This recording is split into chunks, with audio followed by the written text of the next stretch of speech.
Hey guys, I want to welcome you to the weekly Wednesday for the Financial Freedom newsletter, where every week, every Wednesday, we delve into something inspirational, motivational, something excerpt taken from the Financial Freedom weekly newsletter.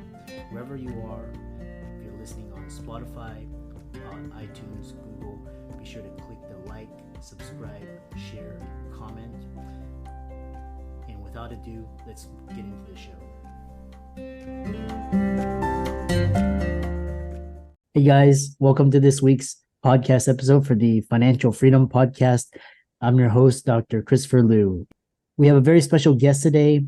Again, I'm always on the cutting edge, interviewing guests, doing interesting things. And so we have Courtney Eimerman-Wallace from Los Angeles, and she helps small business owners remove themselves as the bottleneck in their businesses. So we're going to be talking about working on the business versus working in the business, how to fire yourself, automate it, free up your time. So I'm really excited about this episode, and welcome Courtney to the show. Welcome. Thank you. Thank you so much for having me. I'm excited to be here. Yeah, I know we had connected through Podmatch, and tell the audience about yourself, your story, how you got started, and we'll go from there. Sure. So I originally kind of went to school for nursing.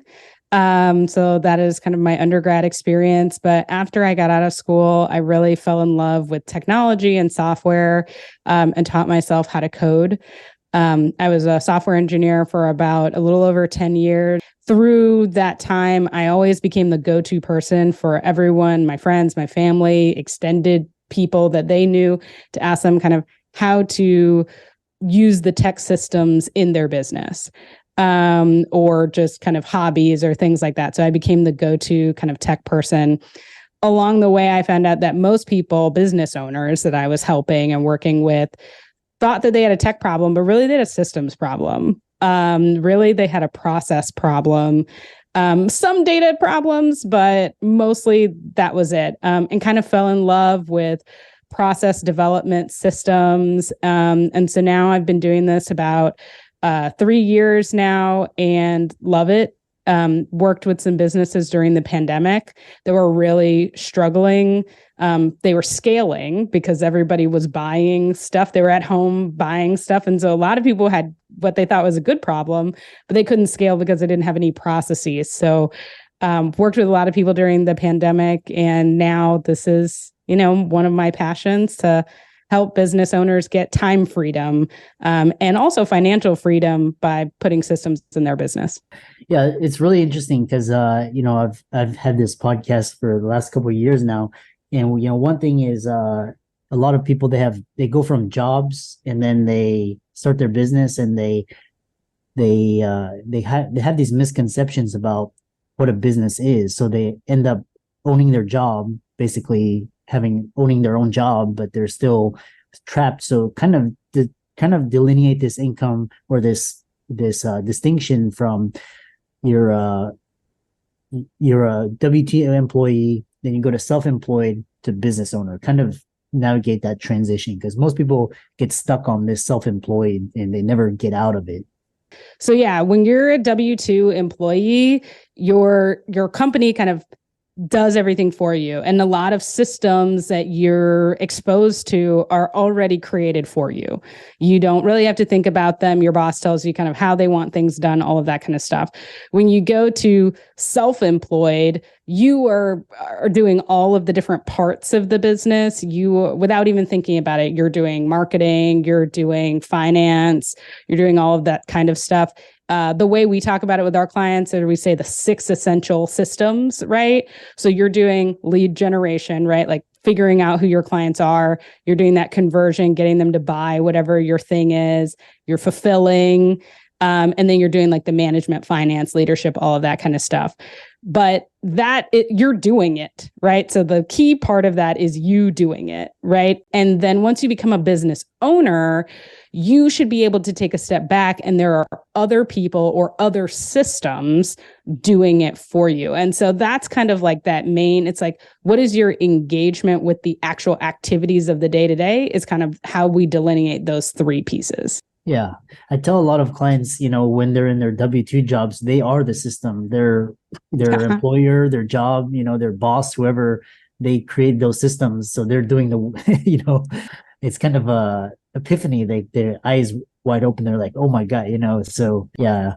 That's kind of one of the key distinctions. And so one thing is talking about, so building these systems which you're happily describing, it's like, you have systems, you can have people, or you can actually have, now you can have technology with AI, and so to kind of delineate where that's going and how, kind of how you're helping clients position themselves.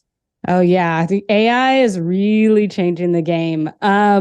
Yeah, and so I think it's important, the thing you just touched on. Sometimes people come to us and they say, "Well, I'm not super technical, so I don't know if I can automate this." But people can also be part of an automated process. Automation just means that you're not thinking about every single decision. We already know what it is. And you can kind of move through it in a systematic fashion. We help our clients kind of understand what are the best things. I always say computers are good at some things and humans are good at other things. We should let computers do what they're really good at and let humans do what they're really good at. AI has helped a little bit with that, because some of our clients can say, well, the computer is really good at giving me a first draft of this thing, but the human is really good at the editing part of this thing. And we're starting to see some things. Before we would say, yeah, humans are really good at analog and like unstructured data, and computers are very good at digital and structured data, helping them understand that. But we're starting to see AI is getting a little bit better with unstructured data. And so getting our clients into kind of automated systems where they can send stuff to Chat GPT and get it back has been a real game changer for sure. Yeah, it's interesting. And it's really like automated or just kind of repetitive. Those tasks, those can be you can use software, apps, all of that. And then like human judgment, creativity, then that's where humans come in. Do you see a future where is it going to be like is it going to be combined? Is like going to coexist? It's like, is it going to be humans using AI and AI using humans? What do you see? Yeah, I am hopeful that we will start to see humans using AI and understanding where it makes sense in the process. Humans being able to insert judgment when it makes sense, to understand and refine a little bit. I hope AI is not using humans. That feels really scary. But I do think there are so many things that we can benefit from. And in terms of entrepreneurs or people owning their own business and the decision fatigue that they kind of can encounter, some of that thinking about that and how do we give AI the opportunity to make some of those lower level decisions and have business owners or entrepreneurs make like the higher level, more strategic decisions, I think we'll start to see hopefully is a real benefit. Yeah, and I love this dialogue where everybody's worried about the AI taking their jobs, but it's actually gonna eliminate low value jobs and create more high value jobs, and it's the humans that learn to use these processes that are going to flourish. It's not necessarily that AI is gonna like eliminate it, it's just kind of change it, and so it's up to us to adapt to it. Which is one thing is for example, for entrepreneurs, we talk about this idea is you help business owners identify area where they can automate their processes. So what strategies do you use to help them do that? Yeah. So one of the things I think we touched on a little bit earlier is helping them understand kind of what are places that humans should be inserted in the process. What are places that computers should be inserted in the process? We don't want computers kind of having to do work where it's like they're thinking through things that you actually need human judgment for. There are other ways that we kind of look through that. We want to think about things that are repeatable, things that we need high consistency in. So things that a business owner needs to have the exact same outcome every time. One example is client onboarding. We have some clients that are coaches or consultants, and you want to onboard people so that they know where they can get support, what resources they need, and they need the same experience every time. Humans are great, but they're not great at necessarily providing the same output every single time. So we have people think through that type of stuff. What type of data are they working with? Are you working with a lot of spreadsheets? Do you need something entered in a spreadsheet? Trying to help people really kind of identify all of the different pieces and then try to put them together in a process that makes sense. That's interesting. You sparked this idea where it's like kind of like where like Henry Ford and kind of these assembly lines, and it was kind of like machines and all that kind of automated like physical labor, and now with software and with your processes, now it's kind of automating mental labor. Like, so now we humans come up with the idea, and then kind of software and compute and all of these kind of carry that out, which is that's we know that our societies. The other thing is that when it comes down to optimization and automation, what is the biggest challenge for business owners and entrepreneurs? This is going to sound hilarious based off of what I just said, but so one of the things, because humans are not super good at being consistent, it's important that we consistently use the process.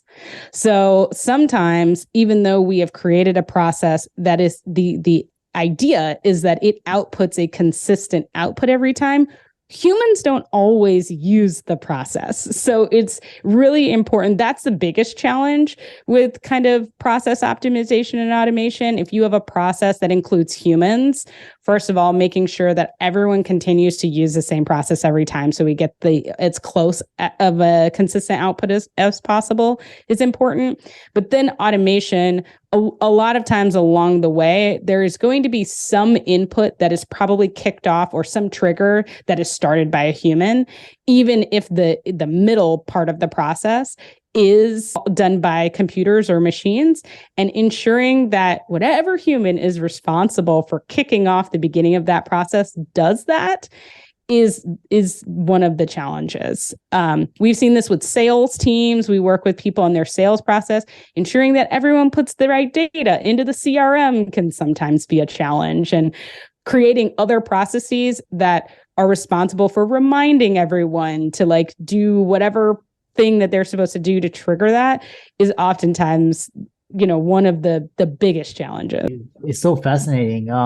We could talk on this. The other thing is, I think it was Mark Andreessen. He talked back in, decade, 10 years plus ago, where he's talking about software is eating the world. And you have experience. How has your experience in software engineering been beneficial to small business owners? So like I said, I started my career in nursing, or I went to school for nursing, and then I became a software engineer. All of those things are systems thinking, right? So even the human body is full of systems.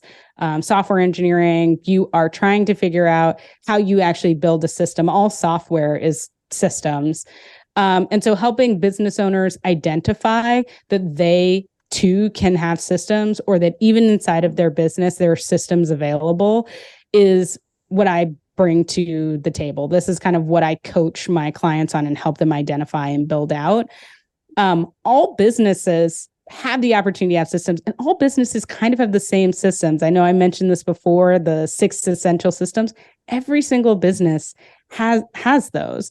Doesn't matter if you do lawn care, if you're a physician, if you're a life coach, they all have the same thing. And so helping people identify and start to train them on systems thinking so they can identify them when they're ready to create new systems is what I try to help people do. Yeah, I love that. The other, as we're coming to the end, we could talk a lot, but with there's this concept with decision fatigue, and how can entrepreneurs effectively manage this type of fatigue when running their businesses? Absolutely. Getting rid of low-level decisions as quickly as possible. I read a Tim Ferriss book, and he talks in the book about how at one point in his business, he decided if the mistake, whatever mistake, he was like, he told his team, hey, you guys do take care of this stuff. Don't bother me about, these 5 things. All of those 5 things are owned by you. I'm going to focus on big strategy. But he said, if the mistake is going to be $100 or less, just go ahead and deal with it. Like if the decision you make, if it goes bad, is going to be $100 or less, then just do it. You guys decide what's best to do. And I think entrepreneurs have to figure out what that number is for them and what those items that they can delegate out are as quickly as possible. Otherwise, they spend so much time making every single decision in the business that once we get to the place of strategic thinking, they're fried. And that's one of the big benefits of putting these systems in your business. This is why I work with business owners every day, so that they can do the big strategic thinking, they can do the dreaming, the visioning, all of that good stuff. The whole reason they left the W-2 and wanted to build this business. That's what I want to get them doing, not the little itty bitty decisions every single day that are just draining them.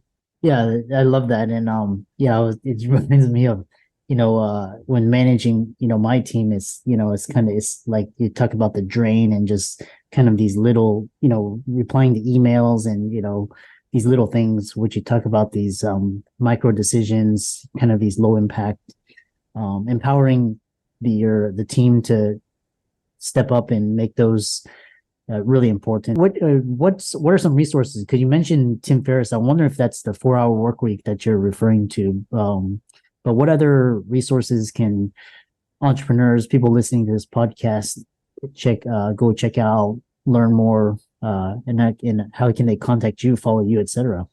Absolutely. 4-hour work week was great. I think it's one of the holy grail Bibles of, process and outsourcing. The other one, the E-Myth by Michael Gerber, that is, for most systems and people and entrepreneurs, that is the number one on the shelf. I would check that out. And then also for us, we're at Scalable Systems. You can get in contact with us at Get Scale. And specifically for your audience, we recently put together a business systems checklist. It's the first time we've ever done this. So we will release it here today. If you want to check it out, you can go to getscalablesystems.com/FFP, Financial Freedom for Physicians, and check that out. You can download it for free. It's what we use internally with our clients, and we're releasing it for free. So you guys can be the first ones to check it out. I love that. And like I said, that Tim Ferriss kind of revolutionized this concept of time, like time wealth, and kind of separate the distinction between income and wealth, and where time fits into that. So I love that. And for all the audience out there, Courtney's resources will be in the links in the show notes. Be sure to take advantage of the free offer, the bonus, and all of her social media links will be in the resources as well. And with that, thanks so much for coming on to the podcast. Thanks so much for having me, Christopher. This was great.